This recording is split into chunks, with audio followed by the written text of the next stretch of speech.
पहा नवीन एपिसोड्स एकदम add free.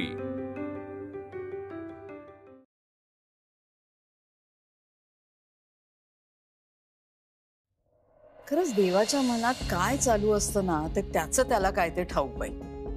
आता बघ ना, आधी त्या मुलीचा साखरपुडा पुढे गेला, म्हणजे असं आद्या सांगत होती मला, आणि आता लग्न होता होता राहिलं।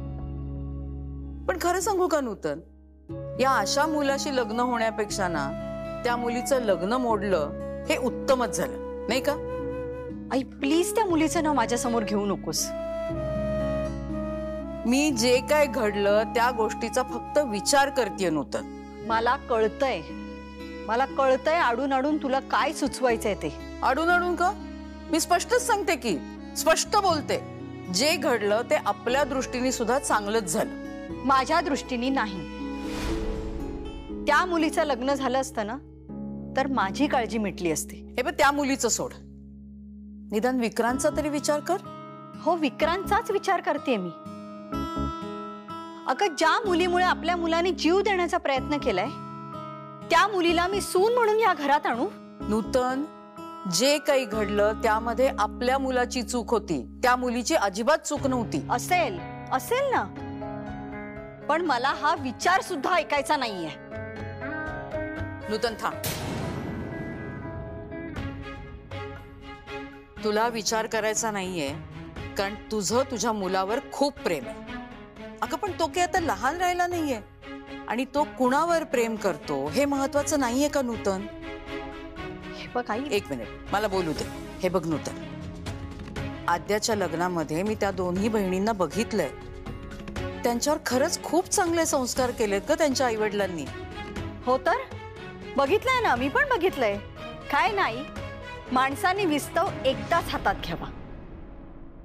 आई वडिलांची खोटं बोलली ती मुलगी आणि तिची बहीण सुद्धा। तुझी मुलं नाही तुझ्याशी खोटं बोलली, याचा अर्थ असा होतो का नूतन की तू त्यांच्यावरती चांगले संस्कार केले नाहीस?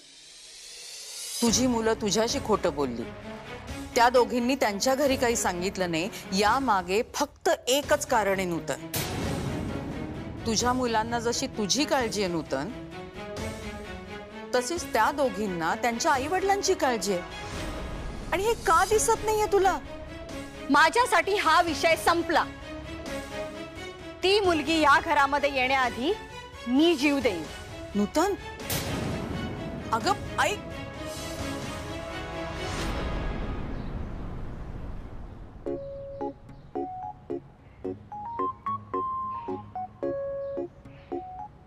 One second before time.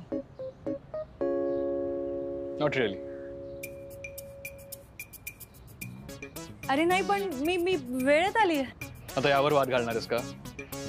तू बदलणारच नाहीयेस ना? मला बदलण्याची गरजच नाही, कारण काय ना, परफेक्ट पेक्षा बेटर काहीच नसतं, आणि त्या तुझ्याकडनं सर्टिफिकेटची गरज मला अजिबात नाहीये। सो कशासाठी बोलवलेस ते बोल। थँक्यू, तू माझ्या ताईसाठी जे काही केलंस त्याबद्दल खरंच मनापासून थँक्यू। एनिवेज, माझे 1 मिनिट आणि 23 सेकंड्स पूर्ण झाले, सो आता तू जाऊ शकतोस। अमूल्य, मी तुझ्या थँक्यू साठी हे काम केलेलं नाही। अरे नाही, मी तुला जेन्युइनली थँक्यू म्हणण्यासाठी आली। खरं तर तू जे जे काही वाईट वागलायस ना माझ्यासोबत, त्याचा विचार करून जाऊ दे। तू माझ्या ताईसाठी जे काही केलंस त्याचा विचार करून मी हे ठरवलंय की तू केलेल्या चुकांसाठी तुला माफ करायचं। एक मिनिट, मी काही चुका केलेल्या नाहीये। मला माहितीये तू तुझ्या चुका कधीच ऍक्सेप्ट करणार नाहीस, पण तरीही मी तुला माफ करते। तू कोण आहेस ग मला माफ करणारी? आणि मी सॉरी म्हणत नाहीये, कळतंय का तुला? पण तरीही मी तुला माफ करते। देवा, तू सुद्धा याला माफ कर। काय ना, आज तो जे काही करतोय ते त्याची त्याला सुद्धा समजत नाही। एक्सक्यूज मी, मी जे करतो ना ते पूर्णपणे विचार करून करतो। हो रे बाबा, ह्या जगात ना तू एकटाच विचारवंत आहेस. बाकीच्यांचे मेंदू म्हणजे रिकामे खोके, नाही का? नाही, ऍक्च्युली तुला असं वाटायला लागलंय की तू माझ्या ऑब्लिगेशनच्या अंडर आहेस. तुला जे समजायचंय ते समज. नाही अमूल्य, जर तुला असं वाटत असेल ना तर तुला रिपे करावं लागेल. वेळ आले की नक्की कर. एनिवेज, मी इथे तुला थँक्यू म्हणण्यासाठी आले होते आणि ते काम आता झालं. बाय.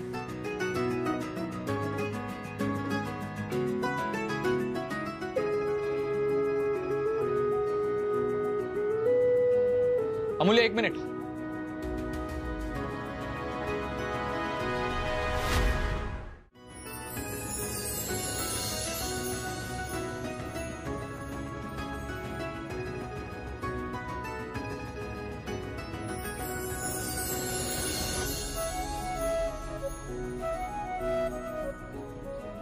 मला तुला काहीतरी सांगायचं. सांग मग. म्हणजे विचारायचंय. विचार. पण मला कळत नाहीये मी कसं बोलू. अरे, जे काही असेल ते स्पष्टपणे सांग. ऍक्च्युली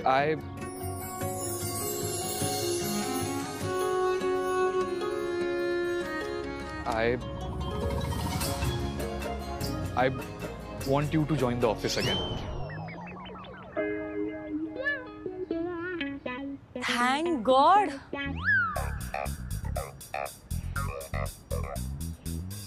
बाप रे, किती टेन्शन मध्ये आले होते मी. का? का म्हणजे मला वाटलं तू प्रपोज वगैरे करणार आहेस की काय. What nonsense. मी आणि प्रपोज. हा म्हणा, तसं तुला सूटही झालं नसतं. पण जर तू मला प्रपोज केलं असतं ना, मग तर मी पोट धरून इथेच हसत बसले असते. का? म्हणजे अजूनही मला हसू येतंय, पण नाही, मी आता पॉज करते. मी ना घरी जाऊन हसेन हवा. हे सगळं तुझ्या मनात आलं असेल, माझ्या नाही. जेव्हा हे माझ्या मनात येईल ना, तेव्हा मी वेडी होईल. कारण मी नॉर्मल आहे, तुझ्यासारखी नाहीये ना. त्या वेडेपणामध्ये ना एक गोडवा असतो जो तुला नाही कळणार. काय म्हणत होतास तू? मी पुन्हा ऑफिस जॉईन करू? आय मीन सी, तू मला थँक्यू म्हणालीस आणि जर तुला खरोखर रिपे करायचं असेल ना तर तुला ऑफिस जॉईन करावं लागेल पुन्हा. कशाला? भांडायला? सारखी आपली चिडचिड चिडचिड. कुणाला हवाय असं चिवचिवाट? हे बघ, मी तुला एक लास्ट चान्स देतो, विचार कर. हा, म्हणजे तू मला चान्स देशील आणि मी उड्या मारत तो ऍक्सेप्ट करेन असं वाटलं का तुला? म्हणजे तुझे थँक्यू म्हणालीस ते फेक होतं, तुला खरोखर रिपे नाही करायचं. नाही नाही नाही, मी थँक्यू जेन्युइनलीच म्हणाले होते आणि मी रिपे करेन, पण माझ्या पद्धतीने. बरं, काय आहे तुझी पद्धत? सांगितली असती मी, पण काय ना, तुला भावना समजत नाही आणि त्यामुळेच मी आज तुला कोणत्या भावनेने थँक्यू म्हटलं हे तुला कळलंच नाही. हे असंच वाद घालत बसणारस का तू? आणि तूही ऑफिस मध्ये असं भांडणार आहेस का? हे बघा मूल्य, तू आद्या आणि सार्थकच्या ऑफिस मध्ये काम करणार आहेस, तो त्याने मला काही फरक पडणार नाही, पण त्यांना तुझी गरज आहे. ठीक आहे, दादा आणि वहिनीसाठी मी एकदा विचार करून बघेन. एनिवेज, तुझी वेळ, आय मीन तू मला दिलेली वेळ संपली. येते मी. बाय.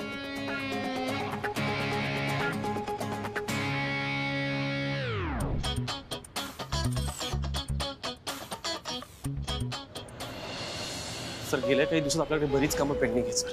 म्हणजे सर, एवढी कामं आपल्याकडे कधीच पेंडिंग नसतात सर. आणि सर काही डिपार्टमेंटच्या लोकांनाही तुम्हाला भेटायचं आहे. कोणाकोणाला भेटायचं? HR डिपार्टमेंट, परचेस डिपार्टमेंट, काही नवीन ॲग्रीमेंट्स आहेत. आणि हो सर, आद्या मॅडम आणि सार्थक सरांनाही तुम्हाला भेटायचं आहे. ठीक आहे, तुझ्या फाईल्स केबिनमध्ये पाठव. आद्या आणि सार्थकला पण पाठव. ठीक आहे. लवकर. हो.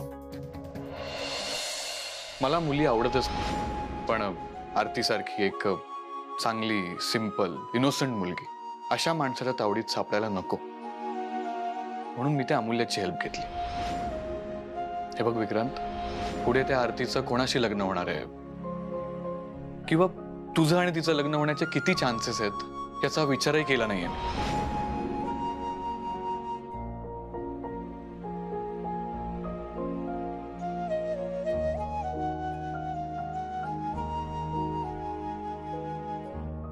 विक्रांत, खूप छान वाटलं तुझा आनंदी चेहरा बघून.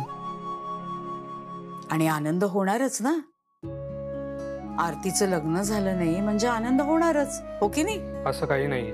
अगो बाई, लग्न व्हायला हवं होतं का? नाही, लग्न नाही झालं हे चांगलंच झालं, कारण त्या वाईट मुलाशी तिचं लग्न व्हायला नकोच होतं. बस इतकंच. आजची तू का विचारतेस हे? आरतीचं लग्न झालं नाही याचा तुला आनंद वाटणारच, पण समजा गौतम चांगला मुलगा असता आणि त्याच्याशी तिचं लग्न झालं असतं तर वाईट वाटलंच असतं ना. असं काही नाहीये. मग कसं आहे? हे बघ आजी, मी तिच्यावर प्रेम केलंय, पण मी तिचा विचार मनातनं काढून टाकणार आहे.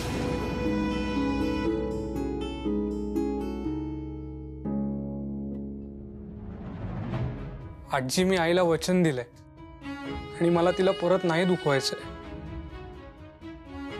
आणि स्वतः दुःखात राहणार आहेस विक्रांत? पण आई तिला कधीच ऍक्सेप्ट नाही करणार. मग पुन्हा पुन्हा या गोष्टीचा विचार करून काय होणार आहे? विक्रांत, मी कोण आहे? तुझ्या आईची आई. हे बघ, थोडी वाट बघायला लागेल एवढं मात्र नक्की, पण शेवटी ती होच म्हणेल.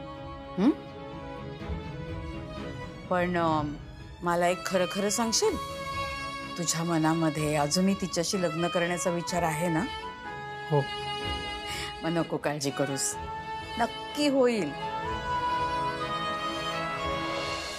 विजय, जितक्या मीटिंग्स पेंडिंग आहे त्याचे डिटेल्स मला शेअर कर, आणि काही पेंडिंग पेमेंट्स असतील त्याचे डिटेल्स पाठवून दे.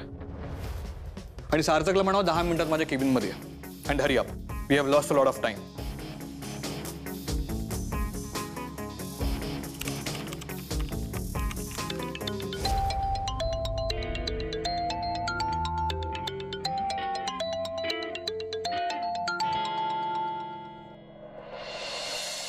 हॅलो.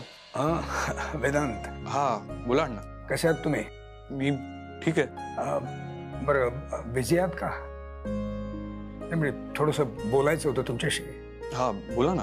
काय नाही,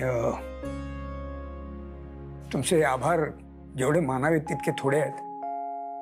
फार मोठ्या संकटातून वाचवलात तुम्ही आम्हाला, म्हणून मी आणि सुमनने तुम्हाला घरी जेवायला बोलवायचं असं ठरवलंय. तुम्ही सांगा तुम्हाला कधी वेळ आहे ते त्याप्रमाणे. आय अंडरस्टँड, पण फॉर्मॅलिटीची काही गरज नाही आहे. म्हणजे आरतीच्या जागी दुसरी कोणतीही मुलगी असती तरी मी हेच केलं असतं, कारण अशा फ्रॉड माणसांना शिक्षा व्हायलाच हवी. नाही नाही, हा तुमच्या मनाचा मोठेपणा आहे. पण काय, आम्ही घरातले सगळे, म्हणजे आमचं अख्खं कुटुंबच तुम्हाला घरी बोलवून तुमचे आभार व्यक्त करू इच्छितोय. आणि सगळ्यात महत्वाचं म्हणजे माझी पर्सनली तुम्हाला भेटायची खूप इच्छा आहे.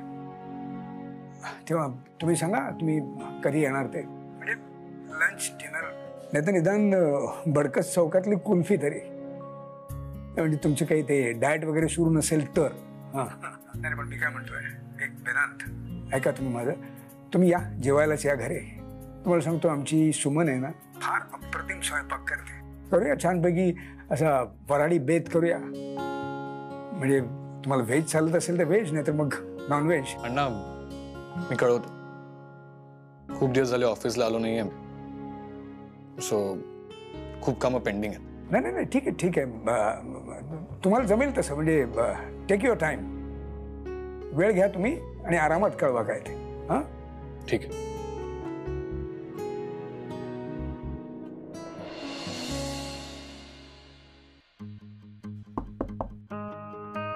कम इन. हॅलो. या बस. हो दादा, सार्थकने जे काही प्लॅन केलंय ते त्याला तुझ्याबरोबर आज शेअर करायचंय. हे बघ, तर हा आहे आपला फ्लो चार्ट. आपल्या सगळ्या कन्साइनमेंट या डिलिव्हरी लोकेशनलाच पोहोचणार. त्यानंतर प्रत्येक डिलिव्हरी ही 48 तासांच्या आत पूर्ण झाली पाहिजे. हो, आणि मग त्याचं फॅब्रिक, डिझाईन, क्वालिटी हे सगळं मी चेक करेन. Perfect. Well done Sarthak. Thanks. I am pretty sure की तू हा बिझनेस सक्सेसफुली रन करशील. आणि आद्या आहेस तुझ्यासोबत. हो, आणि त्यात तुझा सपोर्ट म्हणजे आमच्यासाठी काहीच डिफिकल्ट नाही, हो ना? बरं दादा, मी काय म्हणत होते, आपण अमूल्याला परत बोलवून घेऊयात का? म्हणजे मला आय पण. Have already done that. What? हो, भेटलो आज मी तिला आणि तिला सांगितलं परत जॉईन हो. बट यू नो हर, सतत मस्करी. आय डोंट नो तुम्हाला का हवी आहे ती तुमच्या कंपनीत. तुम्हीच कन्व्हिन्स करा आता तिला आणि तिला सांगा की एवढा इगो सूट नाही करत तिला. Thank you so much. I love you. I love you to.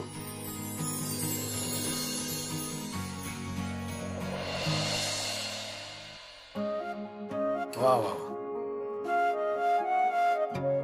अण्णा, आई, ताई, वेदांतने मला ऑफिस पुन्हा जॉईन करायला सांगितलं. अगं पण तू मेडिकलसाठी तो जॉब सोडला होतास ना? हो, पण अमूल्या, आपण खोटं नाही बोलायचं असं ठरवलंय ना अण्णा. ऍक्च्युली अमूल्याचे वेदांतसोबत वाद व्हायचे म्हणून तिने रिझाईन केलं. पण मग हे असं अचानक हृदय परिवर्तन का? नाही म्हणजे तुला आम्हाला सांगायचं असेल तर सांगा. हा. नाही अण्णा, मी ठरवलं नाहीये. मी तुमच्या सगळ्यांची परमिशन मागते. जर तुमच्या सगळ्यांची परमिशन असेल तरच मी जॉईन करेन. माझी आहे परमिशन, पण पुन्हा तुझे त्याच्याशी वाद झाले तर? वाद होतच राहणार ग, पण अमूल्य झुकेगी नाही. मग जा की, सार्थक दादाला मदतच होईल तुझी. हा, माझ्याकडे बघू नका. माझा होकार नंतर आधी यांचा. आई तुझ्या मनाविरुद्ध नाही वागणार.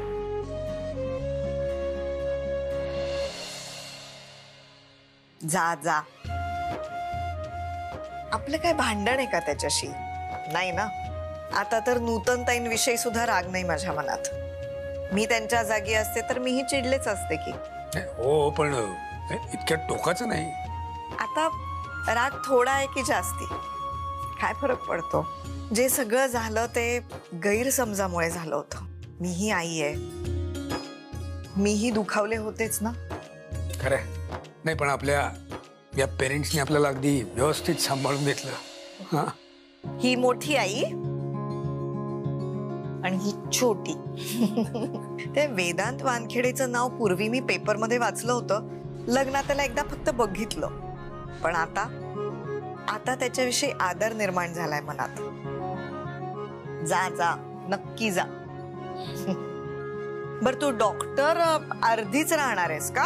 अरे हो अमूल्यबाई, नाही म्हणजे आता सगळ्यांच्या संमतीने तुम्ही तो जॉब करू शकता, काही हरकत नाही. हा, पण एकच अट आहे, तुमच्या मेडिकलसाठी तुम्ही अभ्यासाकडे अजिबात दुर्लक्ष करायचं नाहीये. पक्का प्रॉमिस. मग ठीक.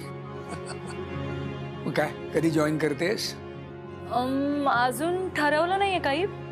आधी आद्या वहिनीला भेटेन आणि मग ठरव. चला इस बात पे. हाँ हो दे. वाह,